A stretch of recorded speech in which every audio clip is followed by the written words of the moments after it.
رحمن یا رحمن ساعدنی یا رحمن اشرح صدری قرآن.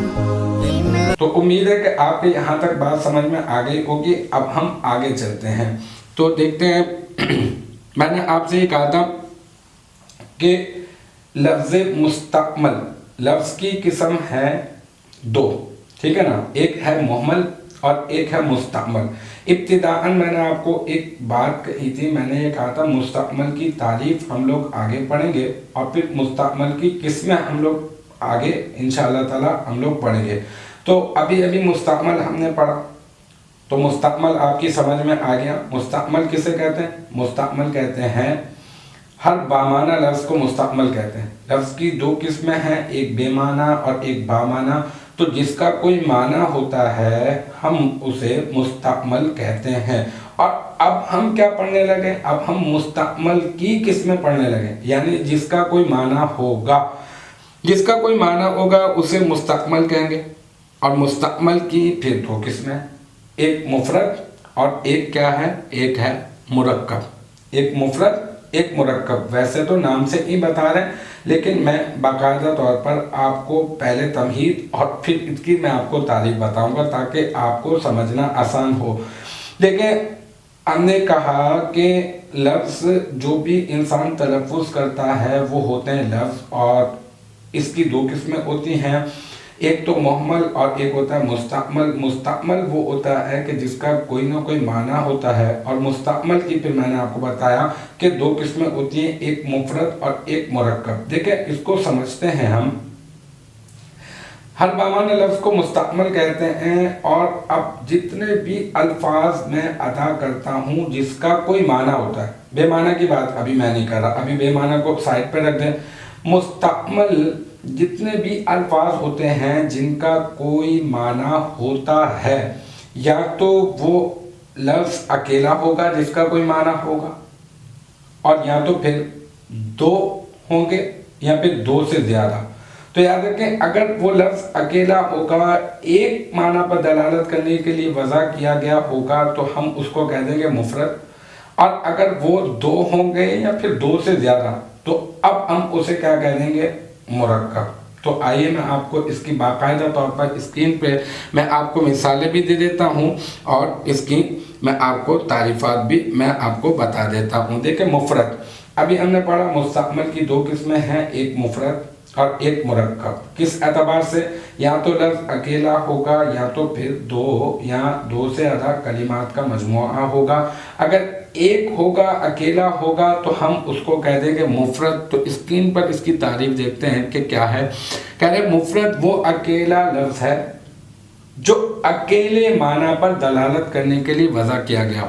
جسے اکیلے معنی پر دلالت کرنے کے لیے وضع کیا گیا ہو. اور یہ میں آپ کو ابھی بتا چکا، آگے والی جو بات لکھی ہے یہاں پر کہ اسے کلمہ بھی کہا جاتا ہے، کیونکہ اربع معنی لفظ کو کلمہ کہا جاتا ہے تو لہذا مفرد کو کلمہ بھی کہا جاتا ہے، کیونکہ مفرد کیا ہوتا ہے؟ مفرد بھی بامعنی ہوتا ہے اور مستعمل بھی بامعنی ہوتا ہے. تو مستعمل اور مفرد اور کلمہ اگر دیکھا جائے تو یہ تینوں ایک ہی چیز کے نام ہیں، یعنی جس کا کوئی نہ کوئی معنی ہوتا ہے.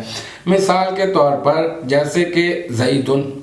اب دیکھیں زیدن ایک ہے، اکیلا ہے، اس کا کوئی معنی ہے تو آپ کہیں گے ہاں بالکل معنی ہے، کیونکہ یہ کسی کا نام ہو سکتا ہے. اسی طرح سے کچھ مثالیں میں آپ کو بتاتا ہوں تاکہ آپ کو مزید جو ہے وہ آسانی سے سمجھ میں آ جائے. دیکھیں میں کہتا ہوں مسجد، تو مسجد مفرد ہے یا مرکب؟ تو آپ کہیں گے مسجد مفرد ہے.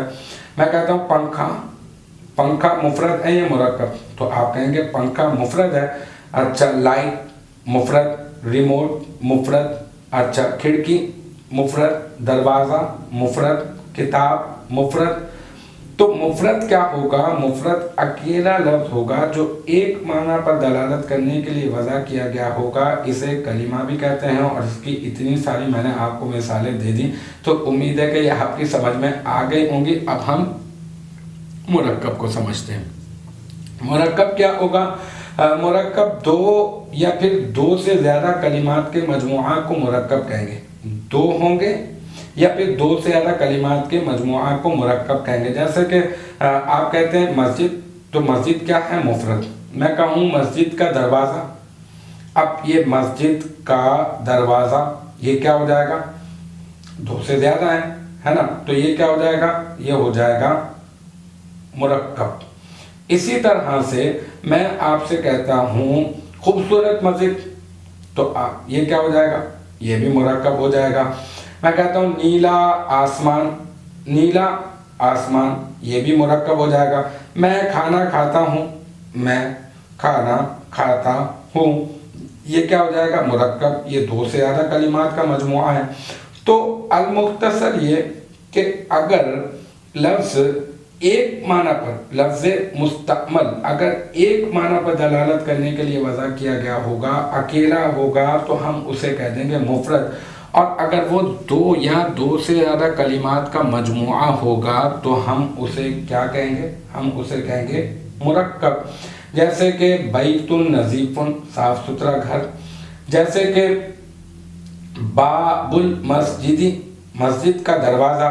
اور جیسے کہ اللہ واحد، اللہ ایک ہے. ٹھیک ہے، تو امید ہے یہ مفرد اور یہ مرکب بالکل آسان ہے، تو امید ہے کہ یہ بھی آپ کی سمجھ میں آ گیا ہوگا.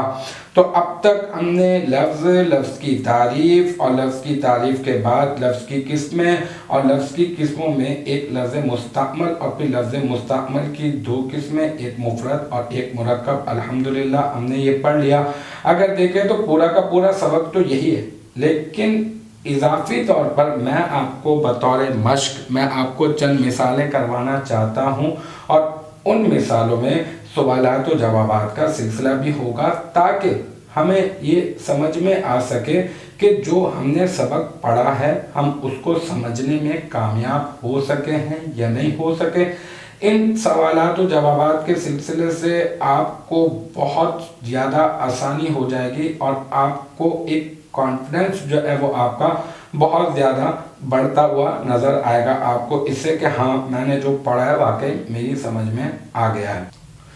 تو چلیے آئیے اب ہم بطور مشق چند مثالوں اور سوالات و جوابات کے سلسلے کی طرف چلتے ہیں. تو سب سے پہلے میں آپ کو ایک مثال دیتا ہوں، زید. اب اسے مشق بھی سمجھ لیں اور اسی میں ہم لوگ سوالات و جوابات بھی کریں گے. اب آپ نے ایک کلمہ دیکھا زید، ٹھیک ہے، ایک لفظ دیکھا زید، ٹھیک ہے. اب آپ سے میں پوچھتا ہوں کہ آپ بتائیں کہ اس کا کوئی معنی ہے یا نہیں. تو آپ کہیں گے زید، ٹھیک ہے، زیدن جو ہے وہ کسی کا نام ہوتا ہے، تو اس کا کوئی معنی؟ بالکل اس کا کوئی معنی. اب دوسرا سوال میں آپ سے کہوں گا کہ کیا کہ اگر اس کا کوئی معنی ہے تو آپ یہ بتائیں کہ پھر اسے کیا کہا جائے گا. تو آپ کا جواب ہوگا کہ جس کا کوئی معنی ہوگا ہم اسے مستعمل کہیں گے. تو یہ کیا مستعمل لفظ ہو گیا. اب میں آپ سے یہ پوچھوں گا کہ بتائیے کہ یہ مفرد ہے یا پھر مرکب.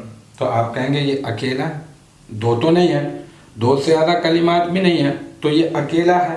تو بس جو اکیلا ہوتا ہے ہم اسے کیا کہتے ہیں؟ ہم اسے کہتے ہیں مفرد. اور اگر دو یا دو سے زیادہ کلمات کا مجموعہ ہوتا تو ہم کیا کہتے؟ پھر ہم کہتے ہیں مرکب. تو یہ مثال آپ کی سمجھ میں آ گئی ہوگی زیدن. اب دوسری مثال میں آپ کو دیتا ہوں، دئیس. اب آپ دیکھیں، یوں سمجھ لیں کہ میں نے اس کو جو ہے نا بلکہ سمجھ کیا لیں، میں نے واقعی جو ہے نا وہ زید کو جو ہے نا وہ الٹا کر دیا. مطلب زید کو الٹا نہیں کیا بلکہ میں نے لفظ زید کو جو ہے وہ الٹا کیا. تو اب آپ دیکھیں دیس ایک لفظ ہے دیزن، ٹھیک ہے. اب آپ دیکھیں کہ اس کا کوئی معنی، آپ کہیں گے اس کا تو کوئی معنی ہی نہیں ہے، اس کا کیا معنی ہوگا؟ ٹھیک ہے، آپ نے زید کو ہی الٹا کر دیا. اب یہ نہ ہی یہ کسی کا نام ہوتا ہے نہ ہی یہ کسی چیز کا نام ہے، ٹھیک ہے، تو اس کا تو کوئی بھی معنی نہیں ہے. تو اب آپ اس کو کیا کہیں گے؟ جس کا کوئی معنی نہیں ہوتا وہ مہمل ہوتا ہے یا مستعمل؟ تو آپ کا جواب ہوگا کہ جس کا کوئی معنی نہیں ہوتا وہ ہوتا ہے مہمل، ٹھیک ہے. اور اب آگے سوچنے کی ضرورت نہیں ہے کہ یہ اکیلا ہے یا پھر دو یا دو سے زیادہ کلمات کا مجموعہ ہے، کیونکہ ہم نے یہ جو مفرد اور مرکب یہ جو ہم نے تقسیم کی ہے یہ ہم نے لفظ مستعمل کی ہے، بلکہ محمل کی نہیں کی ہے، ہم نے لفظ مستعمل کی یہ تقسیم کی ہے مفرد اور مرکب۔ تو یہاں پر بات ہی ختم ہو گئی کہ اس کا کوئی معنی نہیں ہے، تو بس اس کو آپ کہہ دیں یہ کیا ہوگا، یہ ہوگا محمل۔